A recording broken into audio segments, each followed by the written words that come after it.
Sit back, it's time to get groovy. Question, do you remember that movie?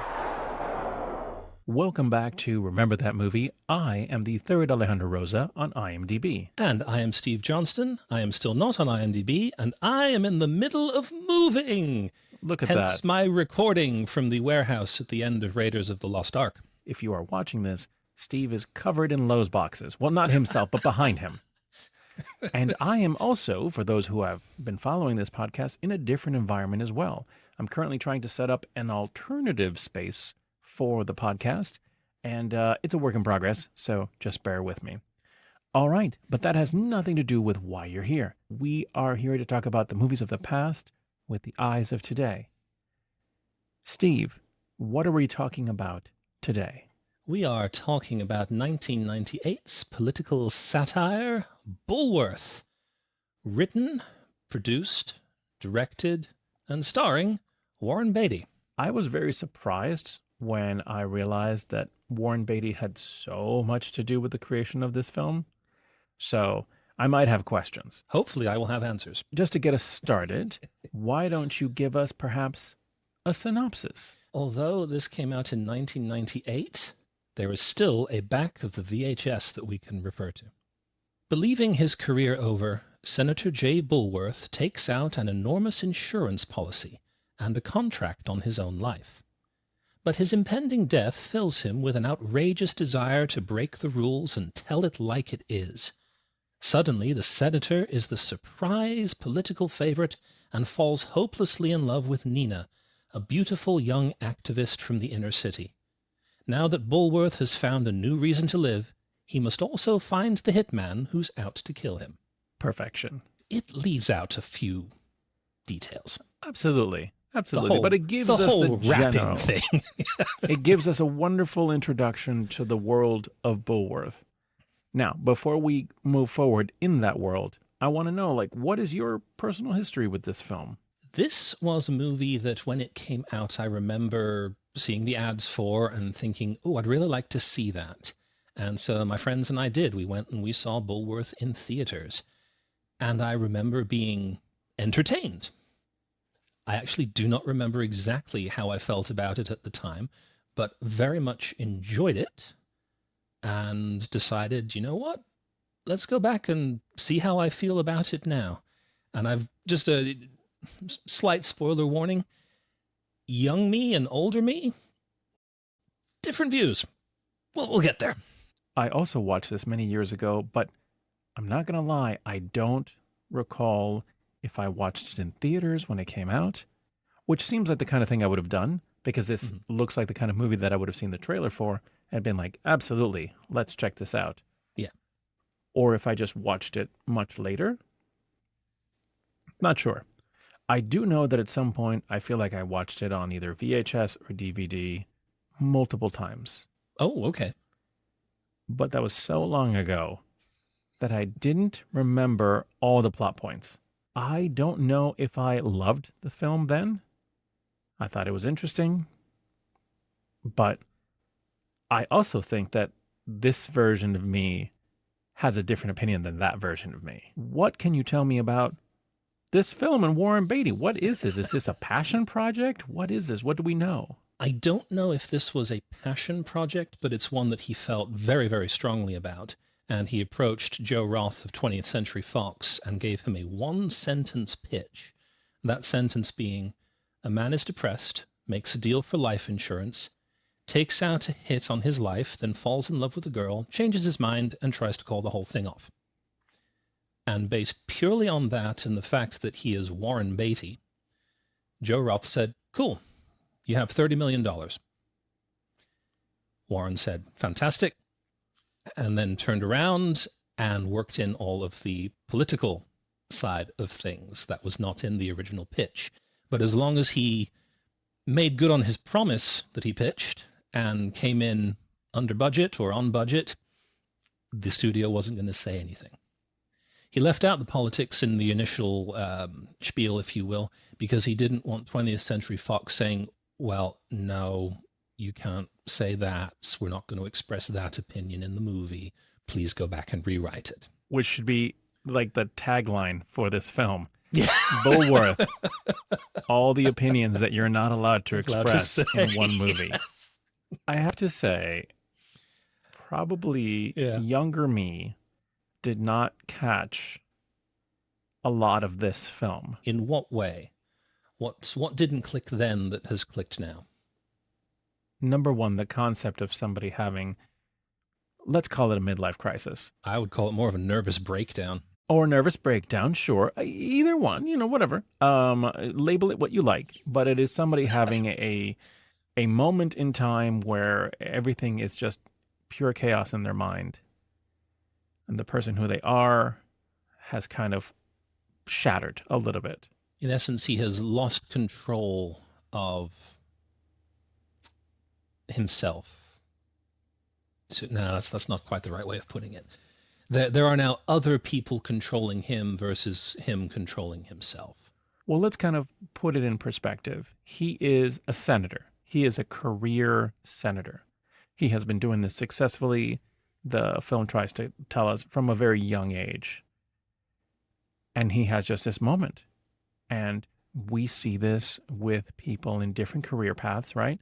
We see this with people who are successful, people who you expect are at the top of their game, and they suddenly have this moment where it's like a crisis, an identity crisis, a life crisis, whatever you want to call it, different things for different people. But there he is, a successful senator about to be reelected, and he has this moment.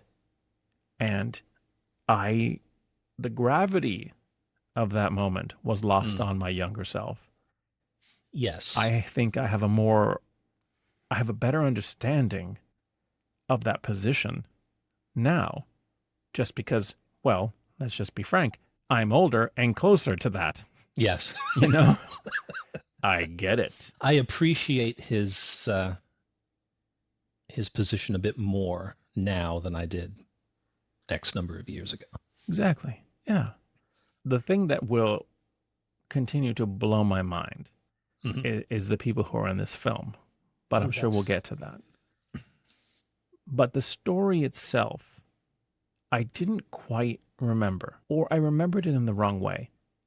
And so rewatching it many, many years later, in my more mature state, I found myself paying attention to the nuances of the character's struggle and everything that was going on around him. I think at the time when I was younger, my brain was like, oh, right, this cool politician guy kind of loses it and starts rapping and hanging out in like bad neighborhoods and going to parties and just having a good time and saying whatever's on his mind. And this time it was like there was a whole other layer under that. Yeah. That I was like, oh, this was here the whole time. I just didn't know about it.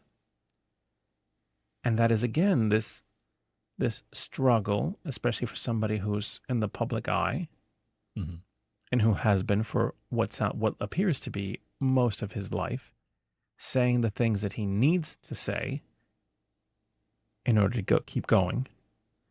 And part of this crisis leads him to say exactly what he's thinking or what he's always thought or what the reality of multiple situations are, which are often completely inappropriate, but not necessarily inaccurate. Right. I think I maybe dismissed this film a little bit. And I think when you said Bulworth, my reaction was, okay. Because what I remember was the outfits and the rapping and whatever, having completely forgotten about the context behind it. I found myself in a similar boat because I think back when I was younger and I first watched it, I was, highly entertained by the rapping, by the, oh, he's going to speak his mind, and oh, the blunt truth is hilarious at times. Now that I am older and I actually pay closer attention to what he's saying and to who he's saying it, it's like, oh, this is oddly enough, what are we, like 1998 and now, so that's nearly 40 years? Have I done that math correctly? No. It's 2025. It's Yes. 1998, so it's 27 years old. All right. There you go. We're way better now. Yes. You aged us so much. Sorry. So here we are 27 years down the road, and a lot of what he says still really resonates. It sure does. I don't know if I picked up on exactly how poignant some of his observations were back in 1998. Listening to it now is like, ooh, this is both entertaining and kind of cringe-inducing. Yes. Both. A little bit of both. A little bit of both. I found it very interesting. So they make him a Democratic senator. Yes. Which is also a fun twist because he is going out and saying, well, no, probably one of my favorite moments is when he's in a predominantly African-American church. Yes. And they're asking him questions. And that's when he first starts answering. And they're like, hey, you came down here, but you didn't do anything. And he goes, yeah, I know. I came down there. That guy came down there. We did a good photo op. And then we knew we didn't have to do anything. And the crowd is like, what? Do you mean you don't care about us? Well, yeah, isn't that obvious? Isn't that obvious is the funniest line ever. And he's like, I mean, it's like, why don't I care? Well, you haven't contributed to my campaign. Right. And then he compares the people in the church to the insurance companies. I said, they're paying big bucks. You're not. So I have to pay attention to that because that's how you get elected. Right. And you're just like, and you're sitting there like, oh God, that's totally true because that's the system that we've designed. Yeah. Yeah, it's kind of how it all worked out. It's just interesting because I think most people know it's a pretty flawed system and money talks. And again, this is a senator who's just flat out saying it. And then he stops saying it and he starts rapping it. Yes. Now, when he started rapping it, I immediately went to a very cringy place in my brain. Good. Because I was like, oh no. Oh no. Oh God, maybe I do remember this. Oh no, no, please don't. Oh gosh. But then, kind of like you said, Steve, I started listening to the lyrics that he was putting down.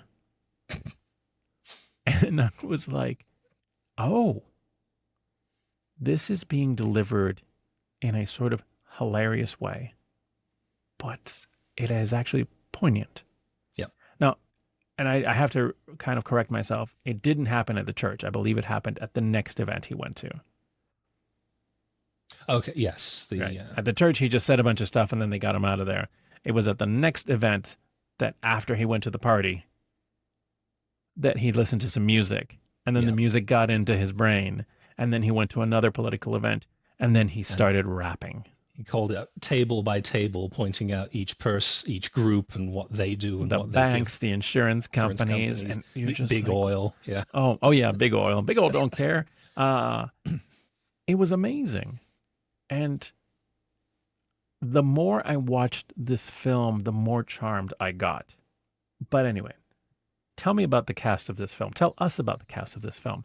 As we alluded to earlier, playing Senator Bulworth, we have Warren Beatty, an Oscar-winning director, actually. Won his Best Director for Reds 17 years prior to this film. Playing the role of Nina, the young black activist who sees him at church and starts following him around for reasons which are revealed later. We have Halley Berry in one of her earlier roles, not her breakout role, but earlier. Exactly. Another Oscar winner. Yes. Academy Award, Emmy Award, Golden Globe, and SAG Award. Playing Bulworth's, was it his chief of staff, I believe? Yes, it is. It is his chief of staff. A younger Oliver Platt. One of my favorites of all time. One of the funniest actors who shows up and just makes every film better with his presence. We had Don Cheadle playing LD, a gangster, I suppose, would be the best way of describing his character. Drug dealer, yeah. Straight up drug dealer. Very surprising to see him pop up. He comes in the later on in the film, and you're just like, wait, what? For me, it was when he spoke. because you don't really see him that well when he first arrives. Exactly. But as soon as he opens his mouth, he's like, oh, wait, that's cool. We have Paul Sorvino playing a representative for the insurance lobby. Always fun to see him, just because everything I've seen him in, he's playing this type of character. Though, did you notice that his accent was very different in this one? No, I didn't pick up on that. I've seen him in other films, and he was definitely doing an accent for this particular film. I could be wrong. If I'm wrong, put it in the comments, but I don't think I'm wrong, folks. We have Jack Warden playing Davers, who is the elderly aide on Bulworth's staff. Once again, kind of like Paul Sorvino, I love it when he pops up. He'd actually worked with Beatty on a couple of his earlier films, so I'm assuming there was a bit of a friendship there. And then we've got a slew of other names. Isaiah Washington playing Darnell, Christine Baranski playing Constance Bulworth, Amiri Baraka playing the Rastaman, Helen Martin as Mama, Joshua Molina as Fred, and let's see, and then, where are the other names? Wendell Pierce, very good. Sean Austin playing the cameraman, who barely speaks until somebody asks him his opinion, and then he never stops talking. It's amazing. What a great joke that was. I don't know about you, but I missed Michael Clark Duncan as the bouncer. Thank you for confirming that to me, because it was when Bulworth went into the club. Mm-hmm. He was the bouncer in front of the club, and the photographer tried to follow with the sunglasses. Mm-hmm. And this deep voice said, "No, you ain't going in there." And I was like, there is no way that's not Michael Clark Duncan. But of course, it was such a small role that I didn't see his name pop up, because this is pre-Michael Clark Duncan being Michael Clark Duncan. But I was like, nobody has that voice other than Michael Clark Duncan. It's like Don Cheadle, right? You hear them and you're like, I know who this is. That's him. Yeah. I will say Isaiah Washington took me a minute. I didn't recognize him at first. No, neither did I. Laurie Metcalf. Oh, yes. Yep. Academy Award, probably Tony Award, every award winning Laurie Metcalf, Emmys, you name it. I loved her. She was mostly facial expressions. Yes.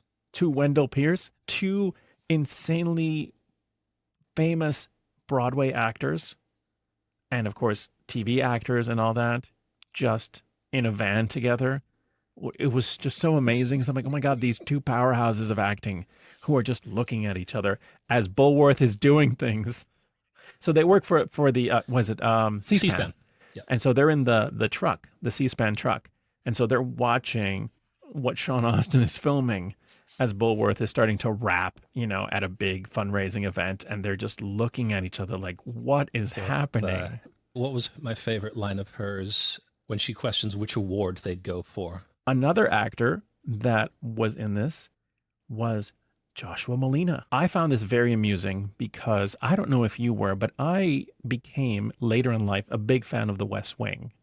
I never fully got into it, but I know that he had a very prominent role there, didn't he? So my wife was a huge fan of The West Wing. Her family was. So when we got together, one of the things when she found out I'd never watched The West Wing, she's like, oh, we're watching The West Wing. And we're going to watch every season. And there's a lot of seasons, folks. And so I sat down and watched The West Wing. And several seasons in, Joshua Molina shows up playing Will Bailey. Great character, very famous character from The West Wing. And what's funny is this movie comes out in like 1998. Mm-hmm. The West Wing comes out 2002. And once again, he's in this kind of government role. But it becomes a lot more serious. And before that, he did Sports Night, and then he went to West Wing. Yes. So anyway, I just thought that was really cool because we've talked about Allison Janney, who also was in one of our other movies. She was in Wolf for 5 seconds. That's right. Yeah. Right before she went on to the West Wing. We're just going to cover all the cast of the West Wing. And we're going to convert eventually. Steve. Yeah, eventually. Oh, we should make up bingo cards. Every time we mention someone, just cross them off the list, see who gets there first. That would be amazing. Oliver Platt's character, who throughout the course of the film develops a cocaine habit that he discovers one night and little by little becomes way addicted to cocaine, is hilarious. I loved Fred, Joshua Molina's character's reaction when Oliver Platt is doing the cocaine and Snorting he's getting coke. closer. He's getting closer and closer going, can I have some too? Can I have some he too? keeps leaning in. It's a great scene because Oliver Platt is talking nonstop while he keeps snorting coke. And Joshua Malina's character just keeps leaning in thinking he's going to get some, but he never does.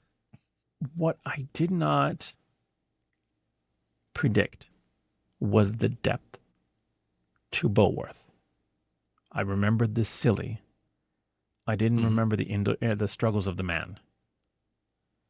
And when he is having his kind of, let's call it an existential crisis, and he starts acting out the way he does, there is also there's two things happening at the same time. He is having this moment where he's rapping and he's going to parties and he's smoking marijuana, doing cocaine. And then there's the other moments where he's brought back to reality about the fact that he hired a hitman to kill him.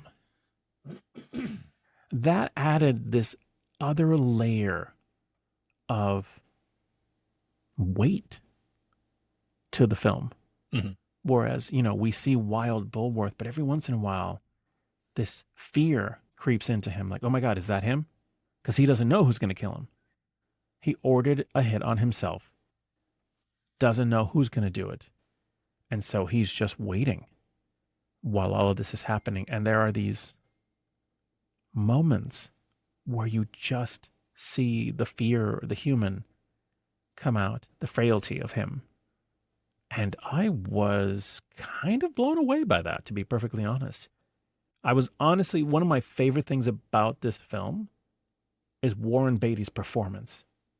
Yes. I was surprisingly moved by it in a way that I did not expect to be. I just didn't think anything, again, I kind of sighed a little when you said Bulworth. Okay. And that's why this podcast is interesting, folks. Movies that you may have dismissed at a different point in your life, go back. Sometimes they're like, no, they weren't wrong. You were wrong. Yeah. Look at it again. And I could go on and on, but I'm not going to. Just how much this movie surprised me, I guess is what I want to say. Excellent. What about you? I found myself in a similar boat, and that I had new appreciation for, again, the details that younger me didn't really pay that close attention to. I enjoyed, as you said, kind of the split in Bulworth's character between the everything's coming to an end, so I'm just going to speak my mind, say whatever the heck I want, and to heck with whoever I offend. And those moments where he hears a motorcycle backfire and instinctively he ducks down in the limo. And you get that sense of he's still mortal. He still wants to live to some degree, even though he knows that he sort of set things in motion to come to an end. There were a couple of things that I found kind of silly when compared to the rapping and the truth-telling. The cameraman, the paparazzi, whom throughout most of the film he thinks is the hitman who is out to get him because he shows up everywhere that he is going. I found that to be a bit silly, quite frankly, because he is the worst photographer I have ever seen, because everywhere he goes, he does not have his camera out. It's like, you're trying to get a shot, but you're just going to keep the camera sequestered in your jacket and not particularly good. That. What added to the silliness of that plot line was the fact that he wore sunglasses the entire time, including at night. At night, yes. And it was like, what are you doing? How not to stand out. All right. Wear sunglasses all the time. Yeah. Sneak around at the very edge of everyone's vision. Don't blend in with the crowd. Stand out as much as possible. I think that entire plot line was really silly because it also didn't go anywhere. It didn't go anywhere. I had forgotten that Nina, spoiler alert, I'd forgotten that Nina was the hit person, or at least was in league with. I completely forgot that too. Yeah. She was involved in the hit. Yes. She was henching, I believe. She was hired to get him up to the hotel room, a hotel room that had been set up for him to die in.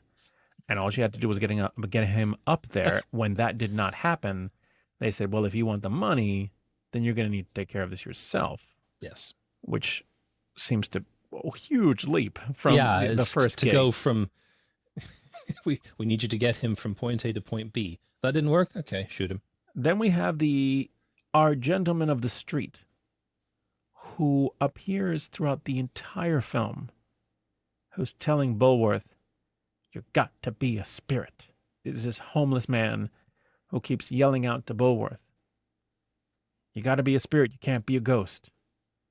One of my favorite things that happened was at the beginning of the film, he ends up running into Nina and her friends, and they end up giving them a ride, and they're going to go to a club. And this is the beginning of the Bulworth kind of transformation. Mm-hmm. He goes into this club, and there's this scene that is a dance scene. Now, understand, like, I think Halley Berry is like 30, 31, and Warren Beatty is like 60. 31 and 61. They have this dance moment that is so good in retrospect. I think the first time I watched it, I thought that was really dumb. But this time, I actually found it really moving. I don't know what headspace I was in, but it was just something about his release and pure joy. And it wasn't... Something that I think this film does well is that they hint on a romantic relationship between the two. But we never quite go there. We keep almost going there. And I loved it. I loved the back and forth. Like, will they, won't they? Then you find out she's involved in the hit. But in that moment, this freedom, this joy that he has, a man that we have seen just sitting there staring at the TV at the beginning of the film. Sobbing, essentially, yeah. Yeah, broken. And then he's joyful. Now, he's also smoked marijuana and done cocaine. But it doesn't matter. What the point is he's joyful. And I was moved by that. I don't know why. There was something about it. Was such a liberating moment. And I thought, this is great. This is just great. Also from the bar scene, I loved when he approached the bar to order drinks. And the owner and the bartender both mistake him for other actors. Yeah, it's like Clint Eastwood. She gets very excited because it's Clint Eastwood, and he's like, "Nah, it's George Hamilton," whom we run into later. By the end of the film, I came to a conclusion. This is a good movie. And that's not the conclusion I was expecting to come to, Steve. I was like, this is actually a beautiful, kind of deep, ridiculous in the front end. Yes. It's pure ridiculous.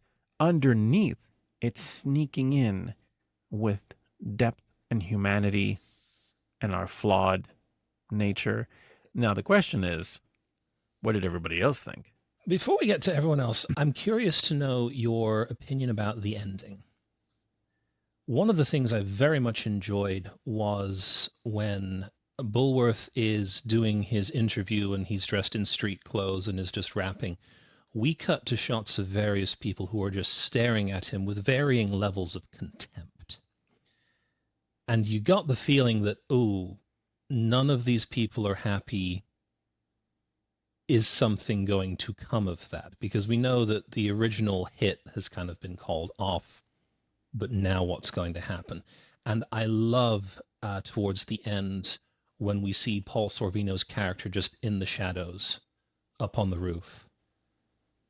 And then the shot rings out and everybody looks up and there's now no one where he was originally. What did you think of that? Because there have been, I think, other movies. I know there have been episodes of TV shows that deal with this kind of approach where a character knows that they are going to die, or they've been told that they're going to die soon, and they experience this sort of release and this freedom to just sort of go and do things that they wouldn't ordinarily do. And then typically they then find out that, the news was wrong, they're not dying, and they become aware of their mortality again, but they enjoy the freedom that they had for that brief moment of time. Bulworth does that as well, because when he finally gets, I think it was 2 days worth of sleep, again, life goals, he comes out refreshed, but he's still got that attitude of, no, we're going to continue pointing out all of these kind of deep, horrible things that are actually going on because that's the way the system works. But rather than getting a nice, happy ending, he gets assassinated. And then there's a question of, was he assassinated or did he actually survive? Because the final shots of the movie are of the character you mentioned earlier, the Rastaman, out on the street, still proclaiming that Bulworth, you've got to be a spirit, don't be a ghost. And he's standing outside the hospital that we saw earlier. So is he still alive? Is he not? What did you make of all of that? In order to answer that, I think we need to go back to Don Cheadle. Okay. Because one of the things that happens is Bulworth connects with the community, including our, local drug dealer gang, leader, played by Don Cheadle. There are moments in this film that I just love. There's a moment where Bulworth is in a car with Halley Berry's character, Nina, and he says, genuinely looks at her and says, why aren't there black leaders anymore? Her response is amazing. She hasn't said much in the film up to this point. She has said very little. You can probably count how many lines she's actually spoken in the film up to this point. She goes on a monologue, factually based, explaining exactly what has happened in society that has led to people to not want to be this role anymore. Why there aren't no more Martin Luther Kings. It's brilliant. And it's just so well stated. And suddenly you're like, oh, she's not just hot girl. She's brilliant. And that's great. Again, hidden depths underneath. They have her dressed real sexy, real hot, real hip at the time. And then they get you. They go, wait, she's very smart. We do this with Don Cheadle's character too. Mr. Drug Dealer with drug dealing kids. And at some point, Bulworth, he starts to criticize him for having these kids sell his drugs. And Don Cheadle goes on to a little monologue himself about exactly why that is. And don't you judge us. Let me tell you what the reality is. And later, Bulworth echoes both of these monologues in his speeches. And the reason I go towards Don Cheadle's character is because when he starts giving these speeches after, and he incorporates the things that Nina has taught him, that he has taught him, he puts our drug dealer in a sort of existential crisis, to the point that by the end of the film, he actually goes up to Nina's brother, who owes him money, and says, I'm going to forgive this, but you're going to do stuff for me because we need to fix some things in this neighborhood. So Bulworth has actually affected this man. Bulworth is affecting people with his voice. Now, connect that to everything else. What happens to great leaders? Typically, they get shot. And they become a symbol. And they become bigger than their human selves, right? They become...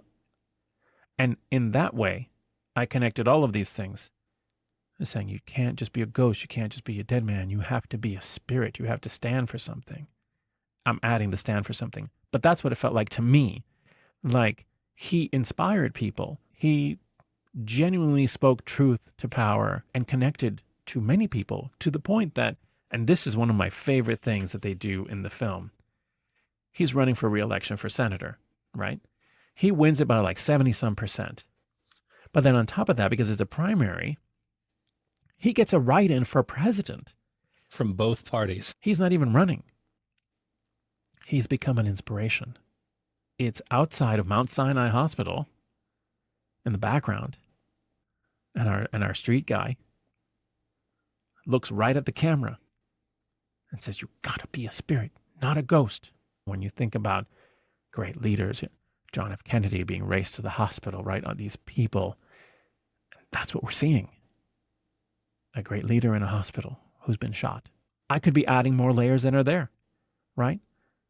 And you're right, it is inconclusive. We do not know if he survives. But I sort of think the film is better for it. They leave us questioning. At the end of the 2-day sleep, he slept through the primaries. He's won. He's gotten all this attention, and he's just sleeping now that he knows he's not dying. He's just slept. And he wakes up, and he's been wearing, like, normal people clothes, not the senator wear with the suit and tie. And so he wakes up after 2 days, and he appears on screen, fully dressed, suit and tie, looking his best, shaved and everything. And you think, oh no, is it over? Are we done? And his people come in and they start to walk out. And that's a great moment because you think, oh, he's just back to normal now. They did a marvelous job of that because of how he interacts with Nina's family. Whereas he's leaving, he's just shaking all of their hands and thanking them for everything that they've done. You're like, oh, yes. He's forgotten, or he is no longer where he was a couple days ago. Yeah. It's over. And and you can tell that's what Nina is thinking because she's watching him interact with her family and head towards the door. And it's so great because he turns around and he looks at her and he's like, "You coming?" Yep. And I don't know, I got a flutter in my heart because I was like, oh, he's still there. And they have this moment outside with the cameras and all that because, of course, he's been missing for 2 days. And, and they share a genuine kiss.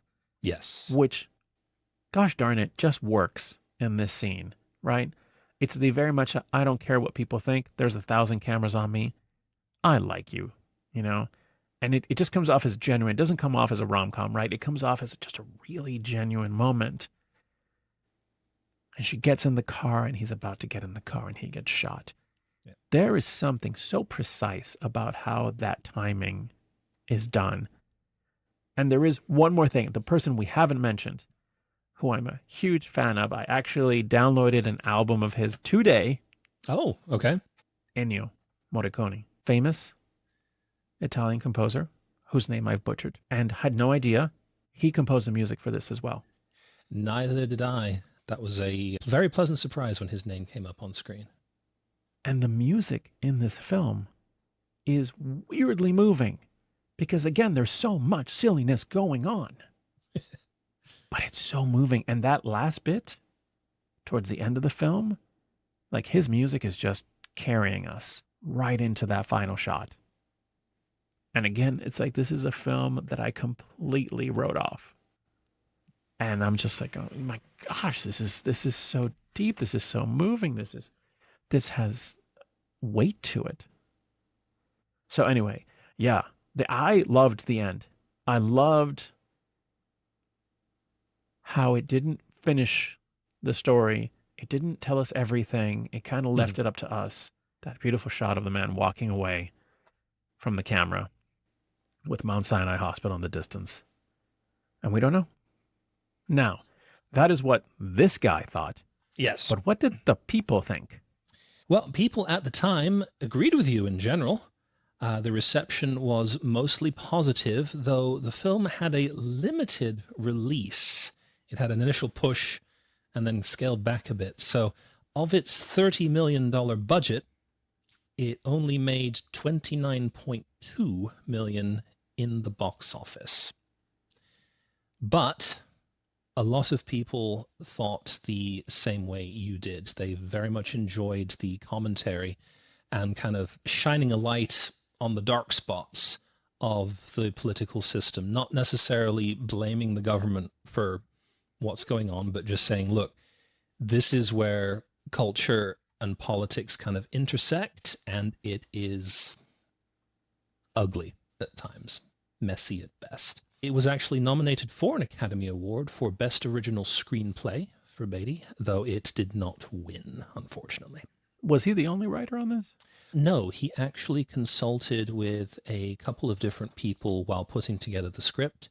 Aaron Sorkin was rumored to have worked on it a little bit. James Toback wrote part of the script itself, but the other credited name that you probably saw was Jeremy Pixar. He had worked with Warren Beatty on Reds, which was the movie that he won his Academy Award for, and so he assisted him on this one as well. I think I know the answer to this question, but does this film hold up? In my opinion, yes, it does.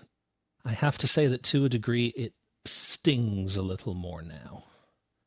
Because when I watched this many years ago, the first time, I remember enjoying it. I remember thinking, oh, that's cool. The old white guy rapping was supposed to be funny. It was supposed to be bad. You were supposed to laugh at it. But again, if you listen to what he was saying, it's like, okay, yeah, this kind of makes sense. He's doing it in kind of the whitest way possible, but it makes sense. Now that I am older, have a little more experience, and have paid a bit more attention to how the world actually works, it's the same words. They just hit a little harder for me this time, because I do believe that everything that he says and points out is still very much true today.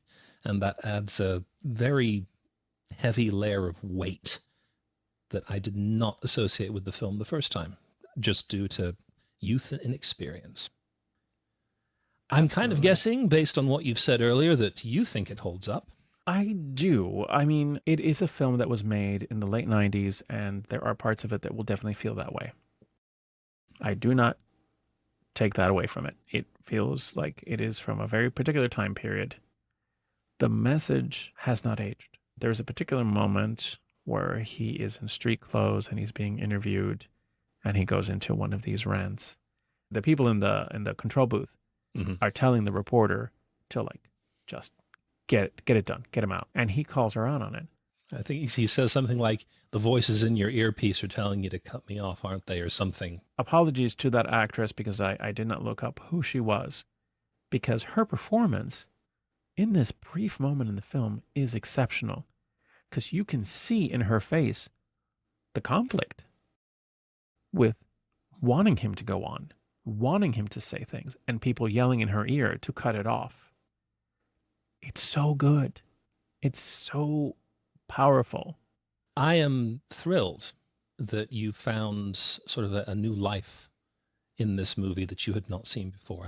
I do like when that happens. I don't think I've seen you have as big a reaction to one of my selections as you'd had for this one, so I'm pleased. Well, then I guess I should say thank you, because you're the one who did it. So, sir, it falls to me, I believe, to pass the baton back to you and inquire as to what our next movie is going to be. We are going to remain in 1998, but we're going to go to another part of the world. Ooh. And we are going to watch 1998's independent comedy film, Waking Ned Devine. Thank you so much for listening or watching and being a part of our little podcast. Please like if you liked, subscribe if you want to or don't, and please continue to join us as we discover these little gems from the past that even we don't know are there. So thank you so much, and join us next time for Waking Ned Devine. Sit back, it's time to get groovy. Question, do you remember that movie?